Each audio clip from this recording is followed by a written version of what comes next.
quotidien. Et Jacob Sariel, qu'est-ce qu'il dit? Il dit les jeunes mauves n'ont pas progressé. Tout le monde est d'accord là-dessus. Et pour dire que c'est une des clés de l'échec anderlechtois cette saison, Marc. Oui, c'est vrai. Sur 2 ans à Asie, les jeunes n'ont pas vraiment fait le progrès qu'on attendait.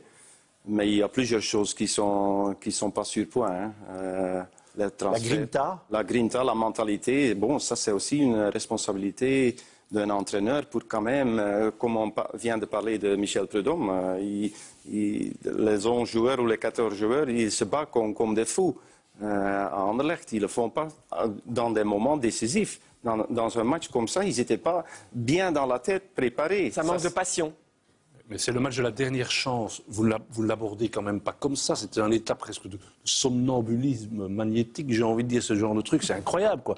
Moi, sur le plan comptable, Anderlecht n'est pas si mauvais cette saison, mais sur le plan de la qualité, on le redit chaque fois. Mais c'est incompréhensible. Je parlais avec François Collin, qui est un des plus anciens journalistes, qui est dans le milieu depuis 40 ans. Je lui ai dit, est-ce que tu as déjà vu Anderlecht jouer comme cette saison? Il m'a dit, jamais. Voilà. C'est sûrement ça le plus grave, parce qu'effectivement, au-delà des résultats, c'est le fait qu'il y ait une absence de fond de jeu inouïe. Ce que je ne comprends pas, c'est qu'on peut dire d'Anderlecht une chose, c'est que ça a manqué de tout, sauf d'un gardien de but. Et la seule chose dont on parle, c'est du fait qu'ils vont changer de gardien de but. C'est quand même incroyable de ne pas se rendre compte quelles sont les priorités dans une situation sportive. La reconstruction passe par une prise de conscience. Y en a-t-il une? C'est ça le fond du problème. Les transferts aussi, les transferts entrants, dit Jacobs, ont affaibli l'équipe. Lui, il va jusque-là. En mois de janvier? Ouais. Ils ont perdu en mois de janvier jusqu'à la fin de la saison 10 points sur Bruges. Bruges a pris sur 9 matchs, 24 sur 27. Anderlecht 14. Avec le renforcement de Badji, Juricic et Butner.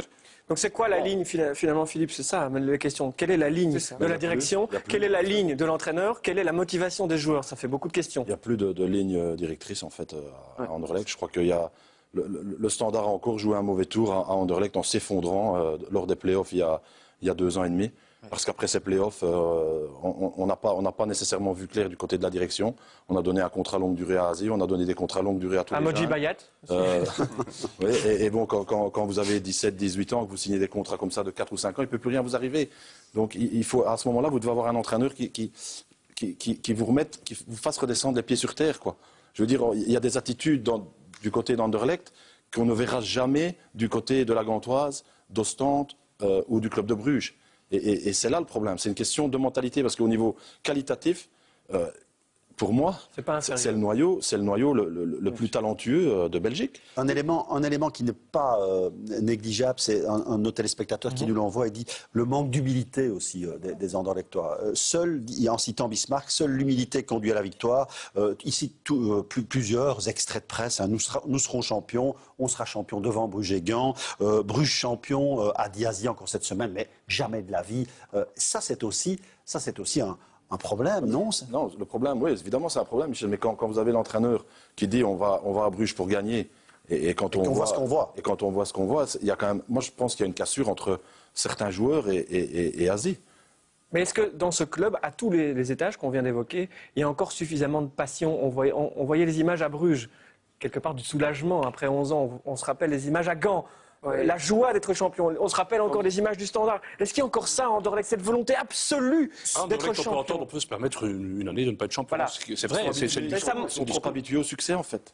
Mais moi, je pense qu'effectivement, quand Rodrigo disait qu'il y a la nécessité d'une remise en question, elle doit être vraiment fondamentale, je trouve que le symbole de ça, si jamais il part, c'est l'échec de Steven Defour, qui quand même était une vedette de notre football, qui a perdu son identité. Il avait une identité très forte. C'était une icône du Standard. Maintenant, il n'est plus une icône du Standard. Il n'est certainement pas une icône à Bruxelles. Et il est un peu le symbole de cet échec-là, si jamais il s'en va. Où on navigue entre deux eaux, vous voulez dire? Ah oui, complètement. Et c'est qu'il n'y a pas vraiment, à la fois, ni de ligne directrice, ni de fond de jeu. Et bon, l'attaque sur les jeunes, je trouve que c'est la moins juste. Je trouve qu'ils ont finalement bon dos.